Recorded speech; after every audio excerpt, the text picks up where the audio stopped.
Hello बच्चों, बहुत बहुत स्वागत है आप सभी का द्रोड़ स्कूल में। बच्चों, आज के इस वीडियो में हम क्लास 11th के एप्लीकेशन फॉर्म के बारे में बात करने जा रहे हैं। देखिए, अभी अभी आपका एग्ज़ाम हुआ है क्लास 11th जेएनवीएसटी यानी जवाहर नवोदय विद्यालय क्लास 11th के लिए। ठीक है, फिर से नया फॉर्म आ गया, यानी कि जो बच्चे अभी क्लास 10th में पढ़ रहे हैं, अभी जुलाई में जिन्होंने एडमिशन लिया होगा जुलाई या जून में, ठीक है, जो अभी क्लास 10th में है वो बच्चे एग्जाम देंगे क्लास 11th के लिए। ठीक है, कब एग्जाम होने वाला उनका अभी मैं बताऊंगा उनको। ठीक है, और जो इससे पहले जिन बच्चों ने एग्जाम दिया था, जो कब हुआ था आपका, कब हुआ था, जो जुलाई में आपका एग्जाम हुआ था, वो किनका हुआ था, जो बच्चे इस बार क्लास 11th में गए उनके लिए। अभी जो क्लास 10th में है और नेक्स्ट ईयर जो जाएंगे क्लास 11th के, उनके लिए आपका क्या है, एग्जाम है।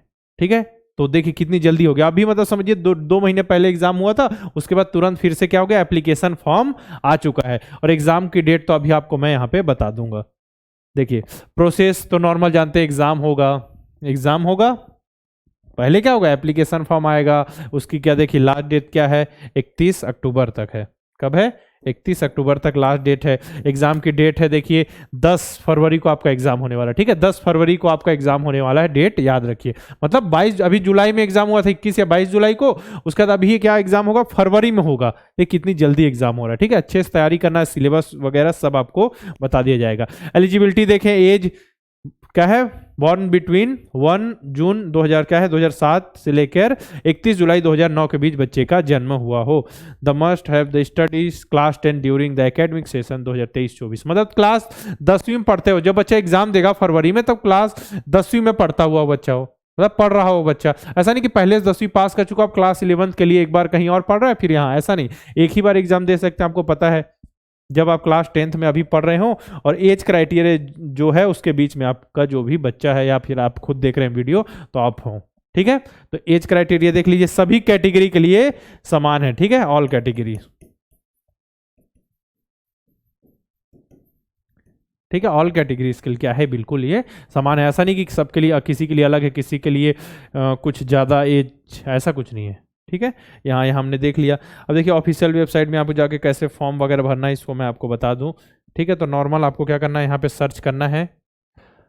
नॉर्मल जब आप सर्च करेंगे तो देखिए यहाँ पे आगे क्लास 9th के लिए है, उसके नीचे जो रेड में दिख रहा है आपको, ये क्या है, क्लास 11th के लिए। ठीक है, इस पर हम क्लिक करेंगे, क्लास 11th वाला, फिर यहाँ नीचे जाएंगे तो देखिए यहाँ पे आ रहा है click here to apply for class 11 2024-25 के लिए। यहाँ क्लिक करेंगे, फिर आगे फॉर्म भरने का प्रोसेस है, तो इसको आपको भर के अलग से एक वीडियो में बता दिया जाएगी ऑफिशियल। ठीक है, और अगर मैं बात करूँ प्रोस्पेक्टस की, तो देखिए क्लास 9th के लिए भी ऐसी, ये देखिए यहाँ पे लिखा हुआ प्रोस्पेक्टस, यहाँ पूरा नोटिफिकेशन जो आया है उसका वो है। ठीक है, यहाँ पूरी समरी है, देखिए ये सब जो नोटिफिकेशन, इसको अच्छे से पढ़ लेंगे, कहाँ क्या है, नोटिफिकेशन यहाँ से डाउनलोड कर सकते हैं। चलिए अब आगे बढ़ते हैं। यहाँ हमने देख लिया नोटिफिकेशन।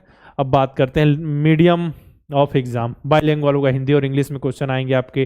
ठीक है, OMR बेस्ड होगा, यानी गोले भरने वाले तरीके से। ठीक है, ऐसा गोला भरना तो आप सभी को आता है, लास्ट में बता भी दिया जाएगा। सिलेबस क्या है देखिए, इसमें 5 सब्जेक्ट हैं। देखिए 5 सब्जेक्ट हैं, 11 बजे से लेके 1:30 बजे तक, यानी 2.5 घंटे का एग्जाम होगा।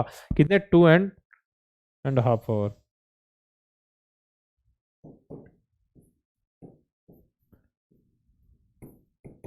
ठीक है, 2.5 घंटे का एग्जाम होगा। सब्जेक्ट देखिए मेंटल एबिलिटी, इंग्लिश है, साइंस है, सोशल साइंस है, मैथ।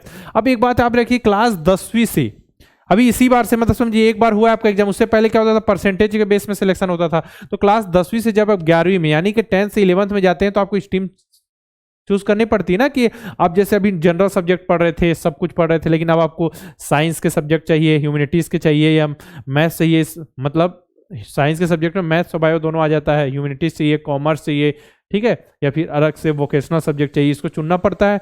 ठीक है, तो अब उसको, उसका चयन, उसका सिलेक्शन किस हिसाब से करेंगे, स्ट्रीम का सिलेक्शन इसमें बता दिया जाएगा। ठीक है, तो 5 सब्जेक्ट के एग्जाम, सभी को भी क्वेश्चन आएंगे 5 सब्जेक्ट से 20-20 क्वेश्चन, यानी 100 क्वेश्चन आएंगे 100 नंबर के लिए, इतने सभी के पास क्वेश्चन आएंगे। ठीक है, ऐसा नहीं कि अगर किसी को आर्ट्स के सब्जेक्ट लेना है तो उनको एग्जाम नहीं, सभी को इतने जो है सब्जेक्ट्स आएंगे, क्योंकि आपने पढ़ रखा है क्लास 10th में। ठीक है, लेकिन अब जो स्ट्रीम सिलेक्शन होगा, आप स्टार्टिंग में फॉर्म फिल करेंगे तो वहां पे भर देंगे कि आपको इस स्ट्रीम से चाहिए, इस जिले में चाहिए। ठीक है, और एक बात याद रखिए, जो आपकी मेरिट बनेगी वो देखिए 2 हिसाब से बनेगी, एक डिस्ट्रिक्ट वाइज, मतलब जिले के हिसाब से मेरिट बनेगी डिस्ट्रिक्ट लेवल पे, और एक स्टेट लेवल पे। अगर आप मान चलिए गोरखपुर जिले के हैं निवासी, मतलब आपका डोमिसाइल गोरखपुर जिले का है, आपने क्लास 10th की पढ़ाई गोरखपुर जिले से ही की है, साथ में आप गोरखपुर जिले के ही नवोदय विद्यालय में एडमिशन ले रहे हैं, तो आपकी डिस्ट्रिक्ट लेवल पे बनेगी, और डिस्ट्रिक्ट लेवल पे अगर आपका नहीं हो पाया तो स्टेट लेवल पे भी आप एलिजिबल रहेंगे। ठीक है, लेकिन अगर आप गोरखपुर जिले के निवासी हैं और क्लास 10th की पढ़ाई आप किसी और जिले से कर रहे हैं, ठीक है, और आप पढ़ना चाहते हैं क्लास 11 कहीं और, ठीक है, तो फिर क्या केवल स्टेट लेवल की मेरिट लिस्ट बनेगी, उसी के लिए आप एलिजिबल होंगे। ठीक है, चलिए देखते हैं, यहाँ डॉक्यूमेंट्स देख लीजिए, यहाँ पे हमने डॉक्यूमेंट्स देख लिए। डॉक्यूमेंट्स यहाँ देखिए 5 सब्जेक्ट हो गए। अब देखिए स्ट्रीम सिलेक्शन की बात करें, ठीक है, आपको देखिए अब आपको चाहिए, मान के चलिए साइंस यानी मैथ्स या फिर बायो चाहिए, ठीक है, तो आपको क्या करना है, एग्जाम तो सभी देने हैं, जो 5 सब्जेक्ट हैं वो आपके एग्जाम क्वेश्चन पेपर में आएंगे, 5 सब्जेक्ट, ठीक है। अब क्या होगा, सब में आपको मिनिमम क्वालिफाइंग मार्क कितने लाने, 6 नंबर, मतलब 20 नंबर एक सब्जेक्ट है, 20 पंचे 100, तो आपको हर सब्जेक्ट में 6-6 नंबर लाने हैं, 20 में 6-6 नंबर लाने हैं, ठीक है।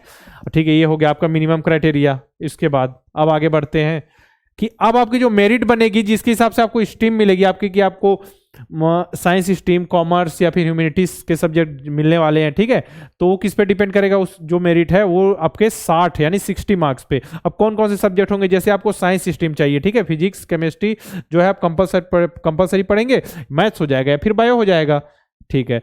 तो मेंटल एबिलिटी, साइंस और मैथमेटिक्स जो 3 सब्जेक्ट हैं उनके मार्क्स काउंट होंगे, यानी देखिए 20-20-20 यानी टोटल 60 यानी 60 मार्क्स। अब उसके हिसाब से मेरिट बनेगी, मतलब इन 3 सब्जेक्ट के हिसाब से आपकी मेरिट बनेगी। कॉमर्स के सब्जेक्ट चाहिए तो कौन कौन से सब्जेक्ट के नंबर के हिसाब से मेरिट बनेगी, मेंटल एबिलिटी, सोशल साइंस और मैथ्स, ठीक है। अब देखिए जो मैं साइंस की स्ट्रीम थी उसमें क्या था, मेंटल एबिलिटी, साइंस और मैथ्स था, तो उसमें साइंस हटा के कॉमर्स के लिए क्या हो गया, सोशल साइंस चेक होगा आपका, उस हिसाब से मेरिट बनेगी। और ह्यूमैनिटीज आपके जो सब्जेक्ट्स हैं 5 उसमें आपको मिनिमम 6 मार्क्स तो स्कोर करने ही हैं, ठीक है, साथ में मेरिट बनेगी, इस हिसाब से ही बता रहा हूं मैं आपको, ठीक है। ह्यूमैनिटीज के लिए क्या क्या चेक होगा, mental ability, social science, plus बाकी जो 3 सब्जेक्ट बच गए उसमें से किसी एक में जिसमें ज्यादा मार्क्स हो वो। और वोकेशनल सब्जेक्ट में देखिए कुछ भी हो जाता है इसमें, वोकेशनल जो सब्जेक्ट होंगे, ठीक है, उसमें होगा मेंटल एबिलिटी प्लस 2 बाकी जो 4 सब्जेक्ट बचे उसमें 2 सब्जेक्ट जिसमें ज्यादा मार्क्स हो, ठीक है ना। चलिए अब देखिए इसमें भी क्या होगा, मेरिट जो बनेगी उसमें मिनिमम हर कैटेगरी के हिसाब से कितने नंबर, मिनिमम इतने नंबर आने चाहिए, ठीक है। When the merit list is prepare for selecting the candidate provisionally is the addition to क्या है sectional cut off, overall cut off out of 60 will also consider as per the following detail, ठीक है। General category के boys के लिए और OBC category के boys के लिए मिनिमम 60 में 21, 60 में बात हो रही है जो मेरिट बन रही है उसमें, ठीक है। जनरल कैटेगरी के बॉयज और ओबीसी के लिए, गर्ल्स के लिए, गर्ल्स की बात हो रही है, ठीक है, जनरल और ओबीसी कैटेगरी की गर्ल्स के लिए 20 मार्क्स, और फॉर एससी एसटी दिव्यांग कैंडिडेट, मतलब इसमें बॉयज गर्ल्स दोनों हैं, उसके लिए मिनिमम 60 में 18 नंबर, मतलब 18 मार्क्स आने ही चाहिए, ठीक है ना।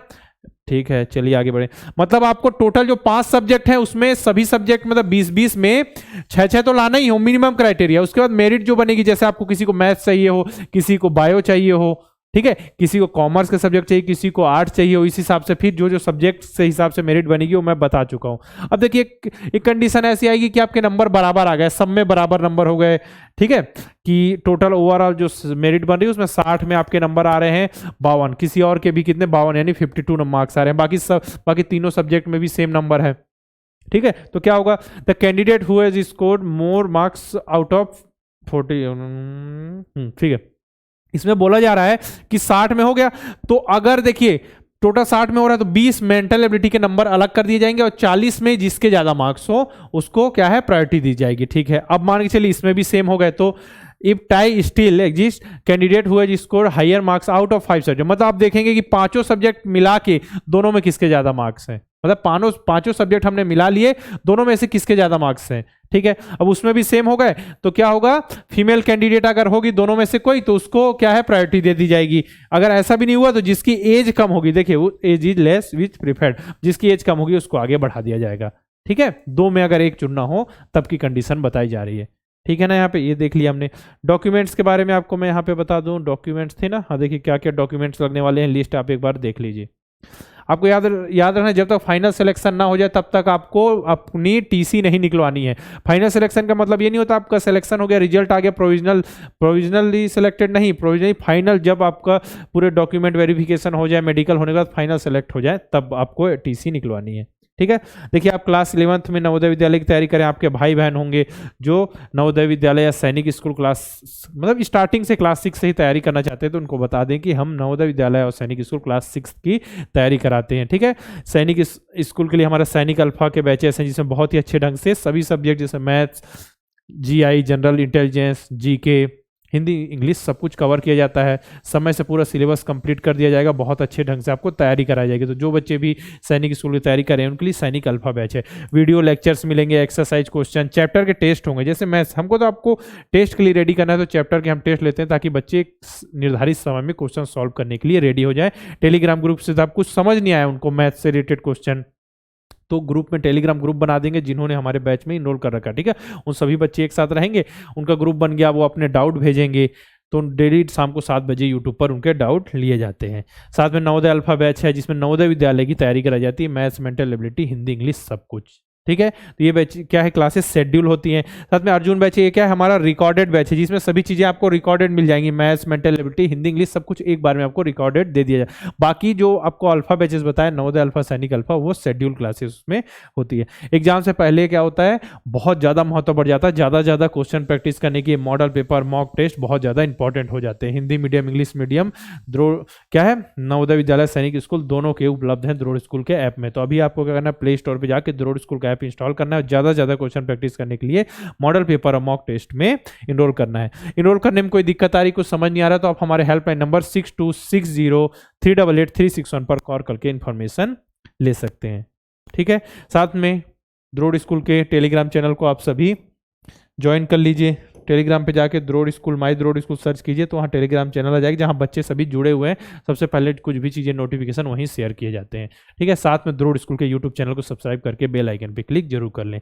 वीडियो को आप सभी को लाइक करना है, अपने दोस्तों को शेयर करना है, जो भी तैयारी करें। एक बार बस, अभी तक एग्जाम हुआ है, अगर सुनिए आपको कंप्लीट सिलेबस के बारे में पूरी जानकारी चाहिए एक एक, तो आप क्या कीजिए, नॉर्मल सर्च कीजिएगा क्लास 11th, ठीक है, Jawahar Navodaya Vidyalaya class 11th complete syllabus द्रोड़ स्कूल, लास्ट में लिख दीजिएगा, आपको पूरा कंप्लीट सिलेबस पता चल जाएगा। सबसे पहले हमने आपको बताया था, तो आप बस इतना सर्च कीजिएगा, Navodaya Vidyalaya class 11 complete syllabus, last में द्रोड़ स्कूल लिख के आप सर्च कीजिए, आपको क्लास 11 से रिलेटेड पूरी इन्फॉर्मेशन मिल जाएगी। ठीक है, जब से पिछले बार से एग्जाम होना स्टार्ट हुआ क्लास 11 का, उस समय से हम एक्टिव हैं, लगातार आप सभी को इन्फॉर्मेशन दे रहे हैं। अगर किसी चीज़ से संबंधित आपको जानकारी चाहिए तो आप कमेंट बॉक्स में लिख दीजिए, हम आपके कमेंट जरूर देखेंगे, उससे रिलेटेड वीडियो लेकर आ जाएंगे। ठीक है, चलिए फिर मिलते हैं इसी प्रकार के वीडियो के साथ।